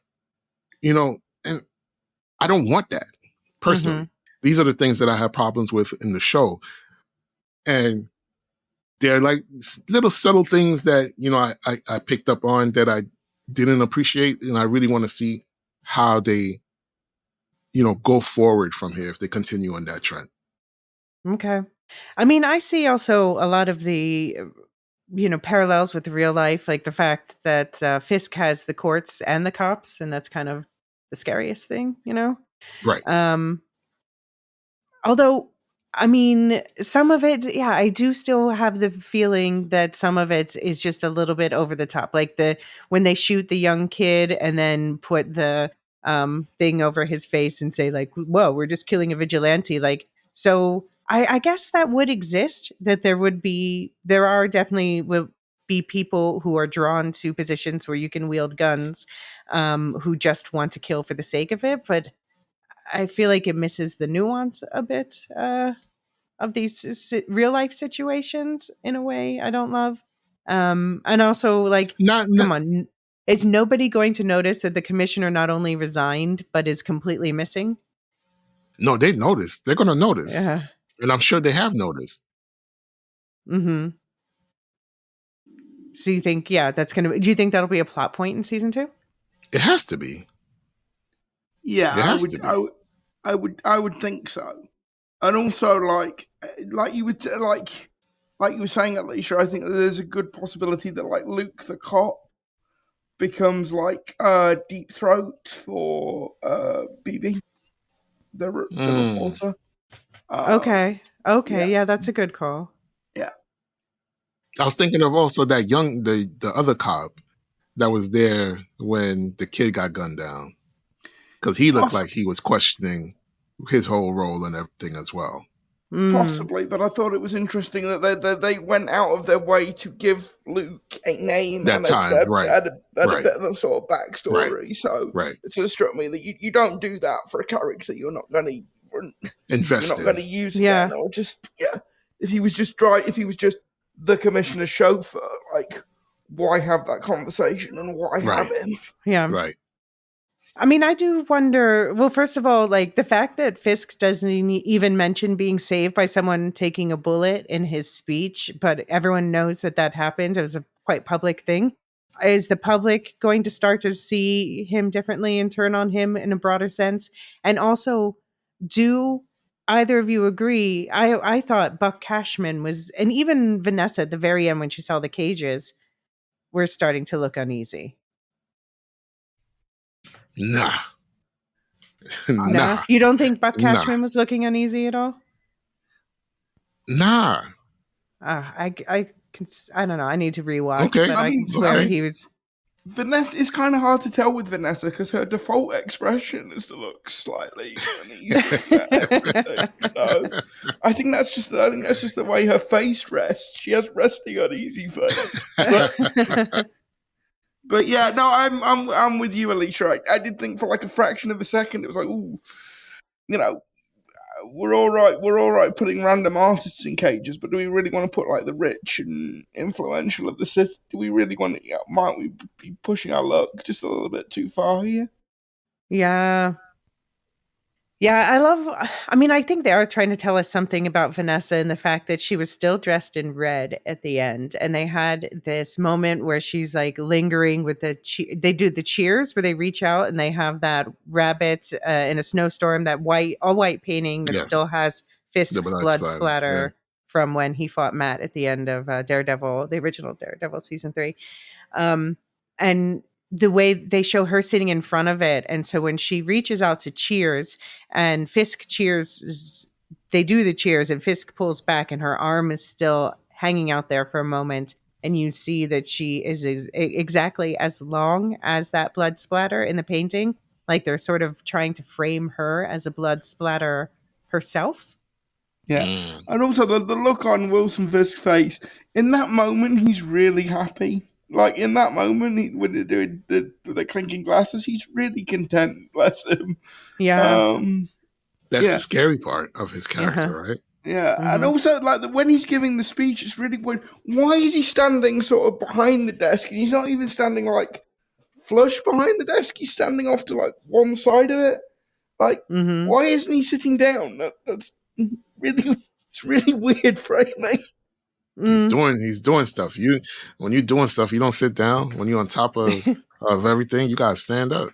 He wants to intimidate everyone who's watching. Yeah, you gotta let them know I'm here. I'm doing things. I'm not taking it easy behind the desk. You know? But you can tell how petty he is because the cages, you can't even stand up in the cages. And there's plenty of room above the cages. Yeah. Like he could have bigger cages, but he just is like, no, dog kennels is good. And wild. Frank is the only one in chains because he's legitimately afraid of Frank. Yeah. Right. Well, yeah, not that that makes any difference, but we'll get to that in a minute. Yeah. I love the song choice. Everything in the Right Place by Radiohead was the perfect song choice. Because it's you can't go wrong with that song though. That's everything in its right place because it is both saying like on the surface it sounds like it means what the title says, but the song is actually about the opposite. But that song gets used a lot in that kind of scene because it's good. Okay. Okay. All right. Well, before we get to the Frank stuff at the end, what do you guys think about this team up that's happening on the other side? We have Daredevil in costume in Josie's. Is that putting Josie in danger because she seems like she doesn't look too sure? Also, she can look after herself. She's got a shotgun. You know, she's got a shotgun under the bar. Why is her bar still not open more than a year later? She said she didn't know if the community wanted it to be open. Well, I guess maybe that will be like a big thing at the end of season 2, a victory moment. Yeah. When Foggy comes back. and she going to be the next to find out because she's like, she noticed Matt didn't use his cane and Cherry's like, I didn't notice. It's like, well done, Cherry. Way to be cool. Way not to draw even more attention. Commissioner Gordon, you are not. Yes. I want to be into Cherry as a character, but he's not doing much for me yet. No. I'm more excited about the possibilities of Kirsten. I'm like, I don't know what they're going to do with Cherry. Okay. Let's talk Punisher. So we got the fanboys hunting the Punisher, non-lethals only. We just want to talk. So they're trying to recruit him. And he's basically tells them to their faces, like, you idolize me and you are exactly the type of people that I want to kill. Watch me go for it. But then even after he kills a bunch of them and gets locked up, guard Anthony Petruccio, the fanboy from Jersey, wants to shake his hand. And it's like, Anthony, I'm sorry. I'm sure you're a nice guy. You know, nobody ever thinks of the henchman. But I'm sorry, dude, you are just too stupid to live. If I'm in the room with the Punisher, I'm standing on the opposite wall. I am not getting within 10 feet of that guy. But these people are so, like sure of themselves that they're on, the same side. Even when he's in a cage, this guy is like, I can talk to him. You know what I mean? I can shake his hand. He's got to see. We're the same. We're doing the same thing. Like that's sort of blind, hubris and not only stupidity, just to think that, Frank, after all that you just witnessed or heard, maybe he wasn't there and saw, but you've heard, I'm sure, to even think that you could go over there and shake this man's hand. Come on, bro. Yeah. That scene really reminded me of the scene in Silence of the Lambs where Hannibal Lecter kills the two prison guards. Oh, yeah. Because it's the same kind of thing. Of the guy is being polite. It's a celebrity. The guy is a celebrity. He's being polite. Come on. He's allegedly, playing by the rules. But And then all of a sudden, guard forgets who they're guarding. They forget what they're guarding. Forgets. But why? I mean, Fisk should not be letting anyone with one of those Punisher tattoos guard the Punisher. Come on. Why not? Because they're likely to fanboy and to do something stupid because of a fanboy. It should be someone who just doesn't idolize the man they're guarding. I don't think he's thinking like that, personally. He should be, though. I'm saying he should be. Yeah, no, it's a classic case of you are a henchman who is too stupid to live. Yeah. I think Fisk, from the moment that he crushed the commissioner's head, it was like, I got these guys. That's it. Yeah. Well, that's the thing is, so the henchman got his arm broken. I bet Frank just let him lay there screaming in pain. But Fisk might finish the job. Yeah. No, I think Frank killed. You think? Do you think Frank? I think Frank let out the others, but I feel like you're going to tell me you don't think he did. The others in the cages. I feel like he would have let them out. No, I don't think so. I'm with John here. Frank Castle doesn't give a shit about you guys don't understand Frank Castle the way I do.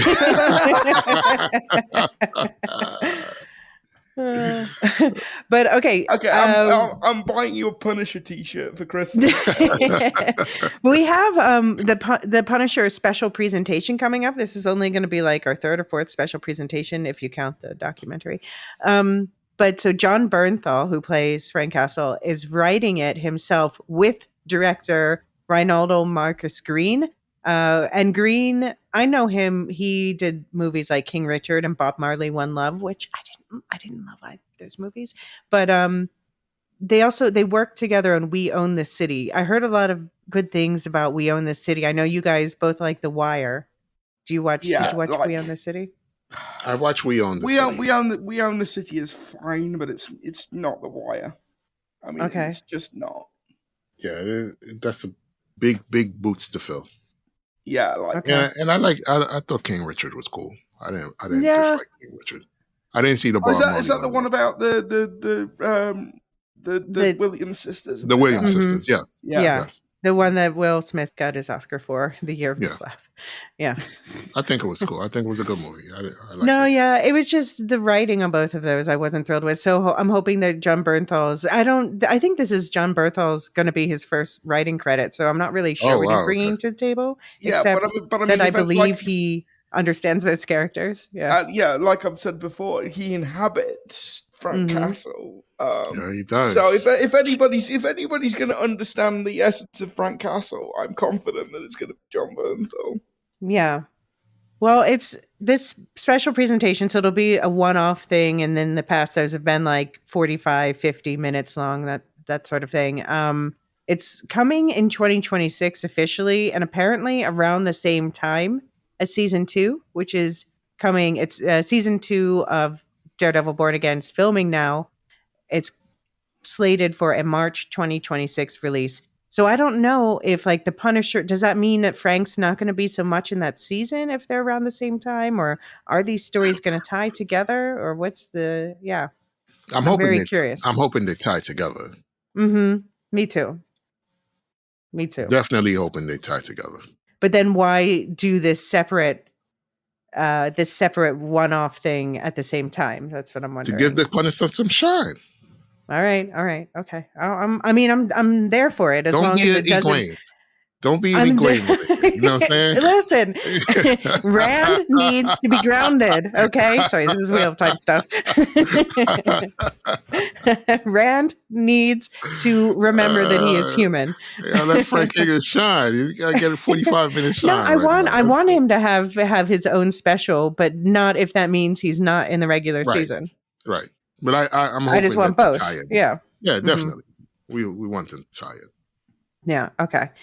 So what are you guys hoping for season 2? Apparently, Dario Scartapani, the showrunner, he says that it's a better oiled machine, and it's going to be 8 episodes long. I want the Netflix heroes back, Mm-hmm. and I want some, like you, I want Kristen to really step into a fully fleshed, fully competent and knowing character. Yeah. I don't want her sideline next season. Yeah, and Cherry too. I want him to be more, I don't know, to have more to him other than just being like, Matt, don't do that, Matt. Right. But I want Kirsten and sorry, not Heather. I want Kirsten and Karen to be besties. Yeah, that would be cool. Yeah. That'd be. Matt said we need an army. Do we think? I mean, so I'm hoping that we're going to see more defenders. Probably Jessica Jones. I'm thinking might be first. Maybe also Luke Cage. Do we think the Hand is coming back and with it Elektra? No. No. I feel like No. We already did the Hand, and I'm only okay with revisiting the Hand if we get everyone else from. Right. I don't think they're going to do the Hand. I don't think so. There are people who want Spider-Man or Moon Knight, but I don't think we're getting either of those because I don't think so either. First of all, Spider-Man would be distracting, and Matt shouldn't even remember who that is because of Doctor Strange's spells. Mm-hmm. And Moon Knight, I think he just needs another season of his own show or a special presentation or something to flesh that out more. But I don't know that he fits into this grounded universe as is. Right. But I'm assuming we get Angela Del Toro as White Tiger. We saw a glimpse of her at the end. Yes. Hopefully. Yeah. What do you hope happens between Fisk and Vanessa? Oh gosh. Man, that's I hope they go to jail together. Or at least or if they don't go to jail together, I hope they go down the ship together. Mm-hmm. I don't see that happening in season 2 because I think Disney. My sense of it is that Disney is making a long-term investment in these characters.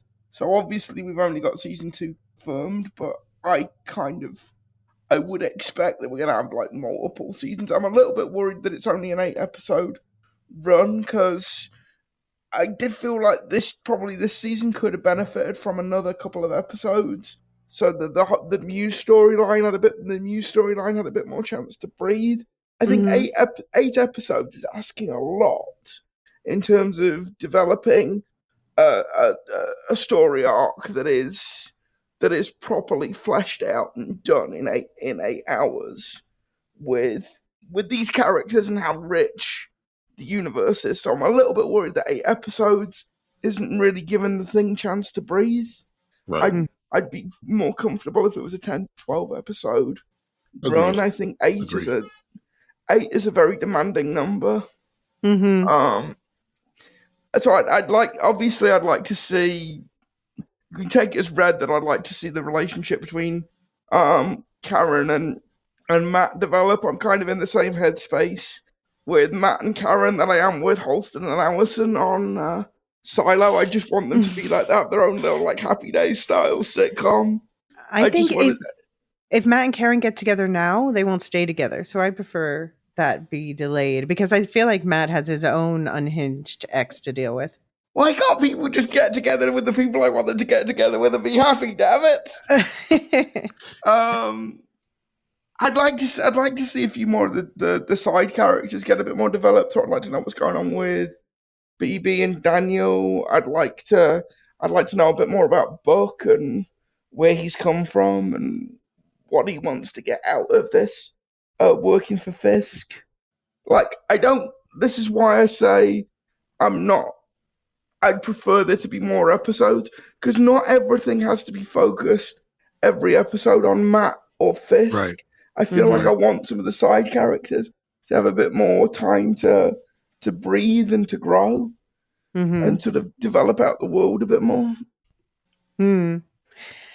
Yeah.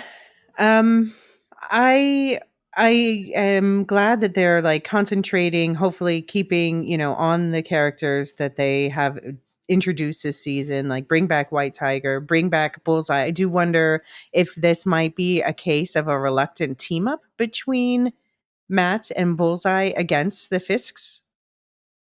And as far as Heather, I hope they're done. I don't need any more of Matt and Heather, but like, I wouldn't just go all the way with her then and just make her a full out villain. Give her more agency. Yeah, I hope that she does become like a full-fledged villain, like you said. Just totally lean into the complicity with Fisk. Totally lean into you wanted to be a celebrity, be a Dr. Oz. That's cruel, John. Nobody deserves that fate. So yeah, that's what I want to see from her. But the last thing I'll say about season 2 is that I'm wondering if there will be anything to tie into what's going to happen next summer with the Russo brothers and Doomsday, anything like that. If there's any footprints or any tidbits about that, would that seep into the series? I've got to say, I kind of hope not. I really don't like this idea that every Marvel property has to tie into every other Marvel property. Like, I don't want to have to watch every series with like a cork board of course not, yeah. various plot points about all ties together. But you shouldn't have to, but I want them to deliver that for those of us who do enjoy that. And they have been under-delivering on that lately. I would like to see more interconnectivity and more payoffs for the things they've already seeded. And it should be something that you can just watch this and nothing else. But for those of us who want this whole interconnected world, yeah, that's the promise of the MCU. Deliver on it now. Okay. Because if we think about where they're headed, so a reboot, whatever we want to call it, it's happening, right? It's going to happen. So I want to just see if there's any, traces of that to seep into the story of Daredevil overall. Well, yeah, there was a theory that maybe they were setting up. I mean, I know Vincent D'Onofrio, who plays Fisk. He said that, it's different contracts for the movies and the TV shows, but this could always just be playing coy and whatever. But I did see a theory that this New York could be one of the battle worlds in Secret Wars. Right. And that I would didn't make see sense. that one, but I could, that could make sense. That would make sense. That could make sense. So we'll see. Yeah. All right. Well, to bookend our episode with feedback from Kevin W., he also said, "What a finale! Who thought the Defenders were behind those sliding doors?" Yeah, we all hoped. We all hoped, Ken. Next season. Yeah. He says, "Thanks for the great coverage and some Daredevil comics to keep me going." And so I thought, like, yeah, let's shout out some Daredevil comics that that people who want more of this story or want to prep for season 2 might want to read. And I'll shout out a few, and I don't know if you have any you want to add, Sean. But of course, it's called Born Again, so you can read the iconic Born Again series from Frank Miller from the 80s, like 85 and 86 is when it came out. Season 1 was, a lot of it was based on Devil's Reign from 2021. Season 2, there's been speculation that Vincent D'Onofrio said he can neither confirm nor deny, but it's a very good question, that season 2 will be largely based on Shadowland from 2010. That at least they'll be pulling a Oh lot of wow, elements okay. from that. And that one Okay. does also include Angela Del Toro as White Tiger, but to see her story leading into that, you need to watch to read Daredevil Volume 2, number 113.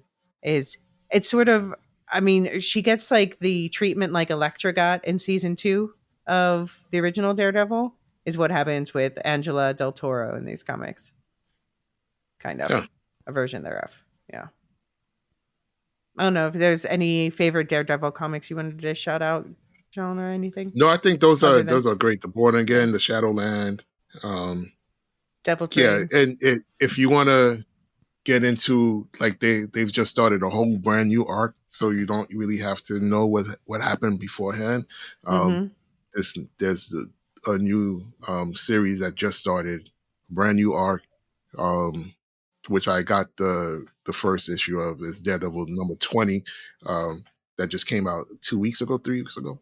So it sets up what Matt is going to do forward, and I think it's a really great episode, a great comic, a great issue, to just get into where Matt Murdock is and what his role is going to be in the future. So it's a good starting point if you want to get in some comics right now.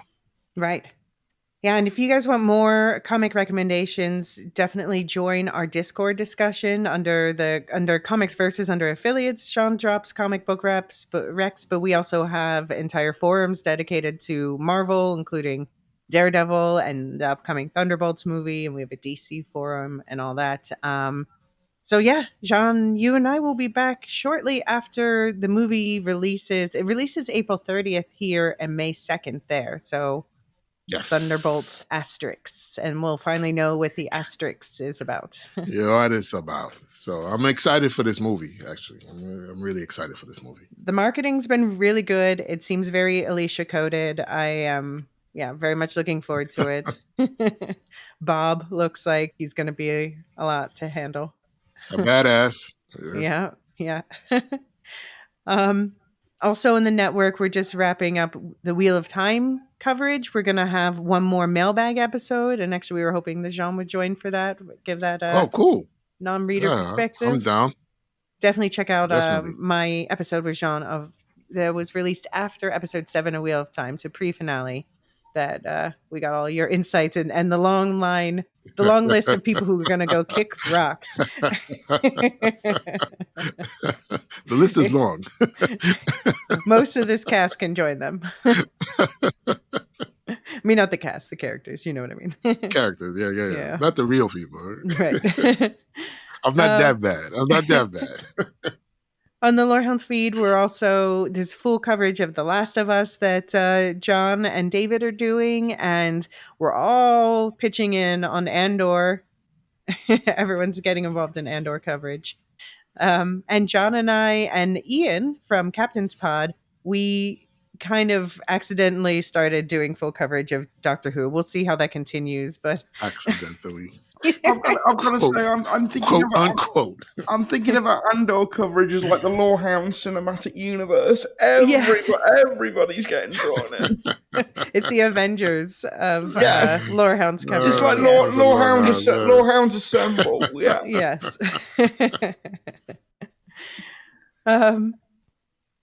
So subscribers, you have access to ad-free versions of all of these episodes and also all the extra episodes for Wheel of Time, Severance, Andor, etc. Jean and I are talking as soon as there's more time. We're definitely doing more extra episodes. Like we're gonna do that ranking of the Fox villainverse, Sony villainverse.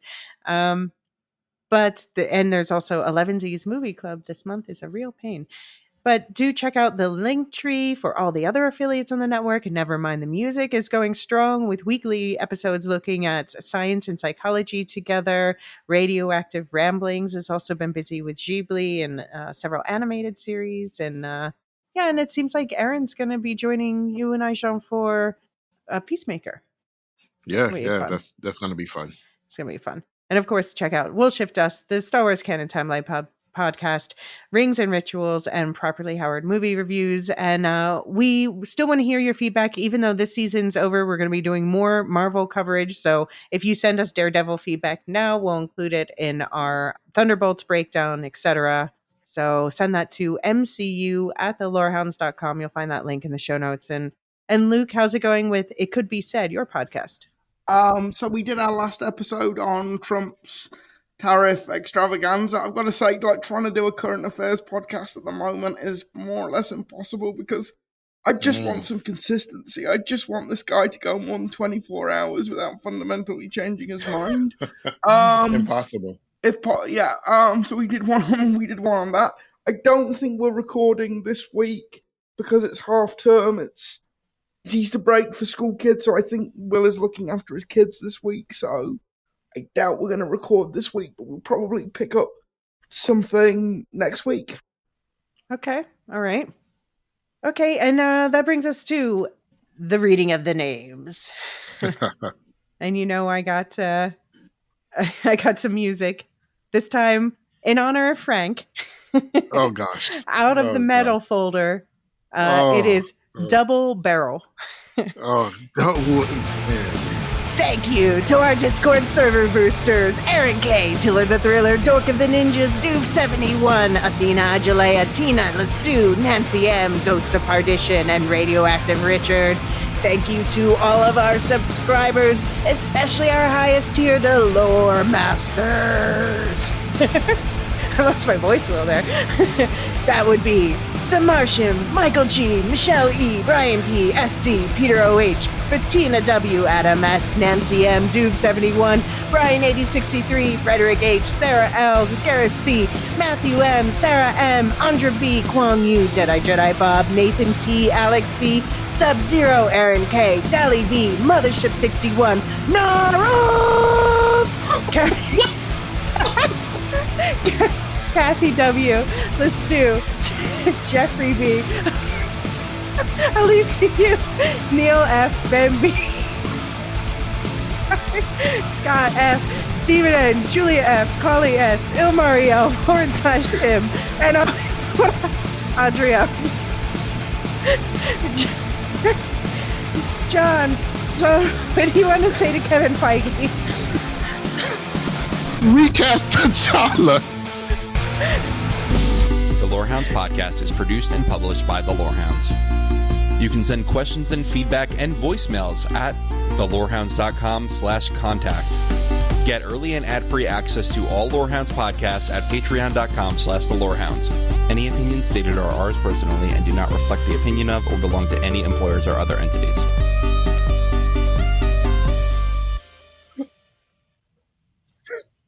Oh, man. Elysia just killed John. Lord Vader, Operation Andor is underway. Excellent. If we release 3 episodes per week, the Lorehounds will never be able to cover every episode.